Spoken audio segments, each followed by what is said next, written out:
चोरीचे असंख्य video social मीडियावर व्हायरल होत असतात। हे व्हिडिओ पाहून अंदाजा लावता येतो की चोर हे किती हुशार असतात आणि कशा प्रकारे आपल्या डोक्याचा वापर करून ते चोरी करतात। हे व्हिडिओ बऱ्याचदा उदाहरण म्हणून समोर येतात, ज्यामुळे कोणती चूक माणसाने करू नये, जेणेकरून आपण या चोरांच्या तावडीत येणार नाही हे कळतं। शिवाय चोरांच्या तावडीत आलंच तर काय, यातून बाहेर पडता येऊ शकतं हे लक्षात येतं। असाच एक व्हिडिओ सध्या सोशल मीडियावर समोर आला आहे, जो चोरीचा व्हिडिओ आहे।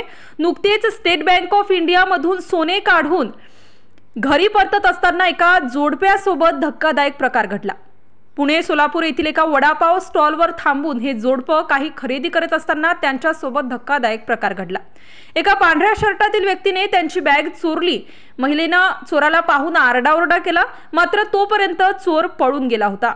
दिवसभरासाठी बाहेर गावी गेलेले पुण्यातील जोडपे वडापावच्या स्टॉलवर थांबून नाश्ता करत असताना ही घटना घडली।